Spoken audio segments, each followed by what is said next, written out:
Megastar Chiranjeevi అంటే చాలామందికి ఇష్టం, నాకు కూడా ఇష్టమే, నాకు కూడా గౌరవమే. కాస్త గుస్తో పరిచయం ఉంది, మర్యాదగా ఉంటారు. ఆయన ఎమ్మెల్యేగా ఉన్నప్పుడు పరిచయం కాస్త. అయితే సినిమా నటులు ఆయా సినిమాల్లో హీరోలుగా పనిచేసినప్పుడు, యాక్ట్ చేసినప్పుడు వారు చెప్పే డైలాగులు ఇవన్నీ చూసి మనమంతా స్ఫూర్తి పొందుతాం. కానీ వాస్తవ జీవితంలో అందులోనూ ప్రత్యేకించి రాజకీయాల్లోకి వచ్చినప్పుడు పూర్తిగా తద్విరుద్ధంగా వ్యవహరించినప్పుడు మనబోటి వాళ్ళందరం బాధపడతాం. ఏమిటి, ఉదాహరణకి చిరంజీవి గారు ఠాగూర్ సినిమా చూసిన తర్వాత చాలామంది ఇన్స్పైర్ అయ్యారు. అవినీతికి వ్యతిరేకంగా ఈయనంత గట్టిగా పోరాటం చేశాడు, శబాష్ శబాష్ అని. చిరంజీవిలో కూడా అంత నిజాయితీపరుడున్నాడు, అంత నీతిమంతుడున్నాడు అని అందరూ అనుకున్నారు. అలాగే రుద్రవీణ సినిమా చూసిన తర్వాత పేదల కోసం, ప్రత్యేకించి మద్యం తాగే వాళ్ళకి వ్యతిరేకంగా వాళ్ళని మార్చడం కోసం పేదల పక్షాన తండ్రి మీదే పోరాటం చేసినటువంటి వ్యక్తిగా చిరంజీవి గారు దాంట్లో చక్కగా యాక్ట్ చేశారు. దానికి అవార్డులు కూడా వచ్చింది. సో ఇంతవరకు అందరూ కూడా ఇన్స్పైర్ అయినటువంటి సినిమాల కింద చూస్తాం. తద్వారా చిరంజీవి గారి ఇమేజ్ కూడా బాగా పెరిగింది, చాలా గొప్ప వ్యక్తి కింద. ఆ తర్వాత రాజకీయాల్లోకి వచ్చిన తర్వాత ఆయన వైఖరి తద్విరుద్ధంగా ఉండడం. సరే, ఆయన ప్రజారాజ్యం పెట్టాడు, దెబ్బతిన్నాడు, సక్సెస్ కాలేకపోయాడు. ఆ తర్వాత కాంగ్రెస్లో విలీనం చేశాడు. ఆ తర్వాత కాంగ్రెస్ ఆయన రాజకీయ నిర్ణయాలన్నీ కూడా రైట్ టైంలో రాంగ్ డెసిషన్స్ తీసుకున్నట్లుగా మనకు అర్థమవుతుంది. అదేమిటంటే ప్రజారాజ్యం పెట్టకూడని టైంలో పెట్టారు. అలాగే కాంగ్రెస్లో కలవకూడని టైంలో కలిశారు. ఎందుకని కాంగ్రెస్లో కలవకూడని టైం అంటే, కాంగ్రెస్లో సంక్షోభ పరిస్థితి ఏర్పడినప్పుడు ఆయన 18 మంది ఎమ్మెల్యేలు కనుక ఆయనతోటే ఉన్నట్లయితే, ఆయన దగ్గరే ఉంటే, ఆ సంక్షోభ సమయంలో రోసయ్య గారి బదులు, కిరణ్ కుమార్ రెడ్డి గారి బదులు చిరంజీవి గారికి కూడా అవకాశం వచ్చి ఉండేదేమో. కానీ ఆయన వెయిట్ చేయకుండా టక్కున కాంగ్రెస్లో విలీనం అయిపోయాడు. కేవలం కేంద్ర మంత్రి పదవి కోసం ఆయన ఆశపడ్డారో, లేకపోతే ఆ రోజు ఉన్నటువంటి డీల్ ఏదో జరిగిపోయింది. సో అక్కడ అట్లా దెబ్బతిన్నారు. పోనీ కాంగ్రెస్కి వచ్చిన తర్వాత ఏమైంది, ఆయన రాగానే కాంగ్రెస్ ఓడిపోయింది.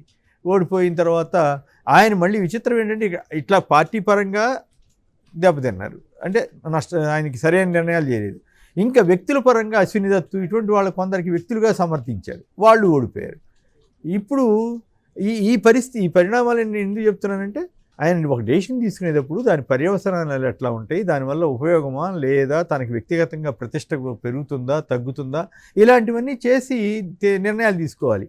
కానీ దురదృష్టవశాత్తు ఆయన ఠాగూర్ సినిమాలో ఏదైతే చెప్పారో దానికి విరుద్ధంగా సీఎం రమేష్ అన్న ఆయనకి మద్దతు ఇచ్చారు. సీఎం రమేష్ అన్న ఆయన ఒకప్పుడు సారా వ్యాపారం చేశారు. ఓకే, చట్టబద్ధంగా ఏం చేసినా తప్పు కాదు, కానీ అనేక అక్రమ వ్యాపారాలు చేశారనేది ఆయన మీద అభియోగం. అట్లాగే కాంట్రాక్టర్గా ఆయన రకరకాల ప్రభుత్వంలో ఉన్న వాళ్ళతోటి చంద్రబాబు గారికి అత్యంత సన్నిహితుడిగా రకరకాలుగా చేసి సంపాదించాడు. ఆయన ఇష్టం, ఆయన కథ వేరు. తర్వాత ఆయన మీద ఫోర్జరీ కేసు వచ్చింది. వేణు అనే యాక్టరు అతని మీద కేసు పెట్టాడు, 450 కోట్లు.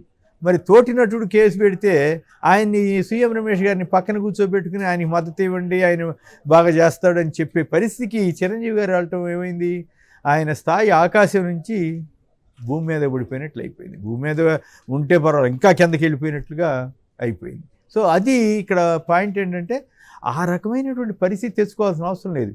పోనీ ముఖ్యమంత్రి జగన్ గారితో ఏమన్నా విభేదం ఉందంటే అదేమీ లేదు. ఆయన చాలా గౌరవంగా చూశాడు జగన్ గారు. ఈయన వెళ్ళినప్పుడు వీరు వెళ్ళినప్పుడు చాలా మర్యాదగా చూశారు, వారి మాటలకు విలువిచ్చారు. ఈయన కూడా వారి పట్ల పద్ధతిగానే ఉన్నారు, చాలా మర్యాదగానే ఉన్నారు. అలాగే జగన్ గారు చేసిన అనేక నిర్ణయాలను సమర్థించారు, అంతా బాగానే ఉంది. మరి ఇంతలోనే ఏం తేడా వచ్చింది? సరే, పవన్ కళ్యాణ్ గారు అంటే ఆయన ఇష్టం, ఆయన ఏదో పార్టీ పెట్టుకున్నాడు, చంద్రబాబు గారిని మోస్తున్నాడు, అది వేరే విషయం. ఈయనకి ఏం అవసరం వచ్చింది? ఈయన రాజకీయాలకు దూరంగా ఉంటానని చెప్పాడు కదా. పోనీ కాంగ్రెస్కి రిజైన్ చేశాడా? చేయలేదు కదా. బీజేపీ వాళ్ళు పద్మభూషణ్ ఇప్పించారు కాబట్టి పోనీ కాంగ్రెస్ని వదిలేసి బీజేపీలోకి వెళ్తే అప్పుడు బీజేపీకి నేను మద్దతు ఇస్తున్నానని చెప్తే అది వేరే విషయం. తెలుగుదేశం నుంచి కనుక బీజేపీలోకి వెళ్ళి డ్రామా ఆడుతున్నట్లుగా ఇప్పుడు ఈయన కూడా కాంగ్రెస్ నుంచి బీజేపీకి వెళ్ళి, మరి ఇదే చిరంజీవి గారు అప్పట్లో చంద్రబాబు నాయుడు గారు హిందూపూర్ సీటుని ముస్లింలకు కాకుండా బాలకృష్ణకి ఇచ్చినందుకు తిట్టారు. ఇదేమిటి ముస్లింలు బీజేపీతో మోడీతో పొత్తు పెట్టుకున్నావు కాబట్టి ఇట్లా చేసావు, బీజేపీతో పొత్తు పెట్టుకున్నావు, అలాంటి బీజేపీకి ఇప్పుడు ఈయన మద్దతు ఇస్తున్నారు. ఈ రకంగా అంటే ఇక్కడ ఇంకో యాంగిల్ కూడా ఉంది. సీఎం రమేష్ గారికి ఒక డౌట్ వచ్చి ఉండాలి. పవన్ కళ్యాణ్ ఆల్రెడీ అక్కడ రోడ్ షో కూడా చేసినట్టున్నాడు, అయినా సరిపోయినట్లేదు. కాపు సామాజిక వర్గంలో పవన్ కళ్యాణ్ యొక్క గ్రాఫ్ రోజు రోజుకి పడిపోతూ ఉంది. ఈయన వెళ్ళి చంద్రబాబు దగ్గర ఊడికం చేస్తున్నాడు, ఈయనకి మనం ఎందుకు మద్దతు ఇవ్వాలనే ఉద్దేశం కాపు వర్గాల్లో చాలామందిలో ఉందనేది జనరల్గా వస్తున్న టాకు. సామాన్యులు అయితే ఓపెన్గానే ఆ విషయం చెబుతున్నారు. సో ఈ నేపథ్యంలో పవన్ కళ్యాణ్ గారితో సరిపోదు, అందుకని చిరంజీవి గారిని కూడా ఏమైనా మద్దతు తీసుకుంటే ఏమైనా ఉపయోగం ఉంటుందేమో ఆయన ప్రయత్నం చేశాడు. అది తప్పేం కాదు. సీఎం రమేష్ ఆయన రాజకీయంగా ఎలక్షన్లో పోటీ చేస్తున్నాడు కాబట్టి రకరకాల ప్రయత్నాలు చేస్తారు, అది దాన్ని మనం ఆయన తప్పుపట్టక్కర్లా. కానీ ఇక్కడ తప్పుపట్టాల్సిందల్లా చిరంజీవి గారిని. మీ ఠాగూర్ సినిమా ఏమైపోయింది, మీ రుద్రవీణ సినిమా ఏమైపోయింది, అవన్నీ వాటిని మీరన్నా గుర్తుంచుకోవాలి కదా. మాబోటి వాళ్ళని ఇప్పటికి కూడా గుర్తుంచుకున్నామంటే ఎంత ఇన్స్పైర్ అవ్వబట్టి గుర్తుంచుకుంటాం, ఎంత నమ్మబట్టి మేము గుర్తుంచుకున్నాం అంటే నేనే గుర్తుంచుకున్నానంటే ఇంకా పిల్లలు, చిన్న కుర్రవాళ్ళు, యువకులు ఎంత ఇన్స్పైర్ అవుతారు అటువంటివి చూస్తే. కానీ మీరు పక్కన వెంటనే ఇట్లాంటివి చేసేసరికి ఏమవుతుంది అంటే సినిమా నటులు చేసేవాటిని జనం నమ్మక్కర్లేదు, అలాగే సినిమా నటులు చెప్పే అబద్ధాలని ప్రజలు స్వీకరించనక్కర్లేదు. వాళ్ళు కూడా రాగద్వేషాలకి అతీతులు కారు, వాళ్ళు కూడా తమ స్వార్థ ప్రయోజనాలకి అతీతులు కారు, వాళ్ళు కూడా ఏదో చూసి అట్రాక్ట్ అవుతుంటారు. సీఎం రమేష్ లాంటి వారికి ఆయన చాలా కోటీశ్వరులు, కోట్లు సంపాదించి ఉండొచ్చు, స్పెషల్ విమానం పెట్టి అన్ని పార్టీల వాళ్ళని తన వైపు తిప్పుతూ ఉండొచ్చు, తన విమానాలు తిప్పుతుండొచ్చు. మరి చిరంజీవి గారికి ఆయనకి ఎక్కడ సంబంధం ఏర్పడిందో కానీ ఆ సంబంధం చివరికి చిరంజీవి గారి పరువు తీసేటట్లుగా మారిందని చెప్పాలి. అంతేకాకుండా ఆయన అసలు కాంగ్రెస్కి రాజీనామా చేయకుండా రాజకీయాలకు దూరంగా ఉన్నానని చెప్తున్న వ్యక్తి ఈ పరిణామాల్లో ఇది కూడా పైగా తెలుగుదేశం కానీ లేదా తెలుగుదేశం వాళ్ళు పవన్ కళ్యాణ్ అవమానించారు, నా గుండు కొట్టించారని ప్రచారం చేశారని, అయినా అట్లాగే నా తల్లిని తిట్టారని ఆయన చెప్పాడు. అయినా కూడా ఆయన పెద్ద సీరియస్గా వ్యవహరించకుండా ఆయన దాన్ని ఏం సిగ్గుపడకుండా తెలుగుదేశం తరఫున ప్రచారం చేసుకుంటున్నాడు, ఆయన మోస్తున్నాడు. ఇప్పుడు రాజకీయాలకు దూరంగా ఉన్న చిరంజీవికి ఏం అవసరం వచ్చింది? ఆయన కూడా ఇట్లాంటి అవమానాలు చూశాడు కదా. ఆ రోజుల్లో ఈనాడుని ఆంధ్రప్రదేశ్ని డైరెక్ట్గానే తిట్టాడు కదా. ఈ జెండా పీకేసేయడం కోసం వీళ్ళు చేస్తున్నారు, నన్ను మోసం చేశారు వీళ్ళంతా, నన్ను అవమానిస్తున్నారని ఆయన బాధపడ్డాడు కదా. చివరికి ఇప్పుడు వాళ్ళ దగ్గరే ఈయన సరెండర్ అవ్వాల్సిన అవసరం ఏమొచ్చింది? సో తద్వారా చిరంజీవి గారిలో ఠాగూర్ని చూడకూడదు, చిరంజీవి గారిలో రుద్రవీణ హీరోని చూడకూడదు. కేవలం ఆయన కూడా ఫక్తు సినీ నటుడు.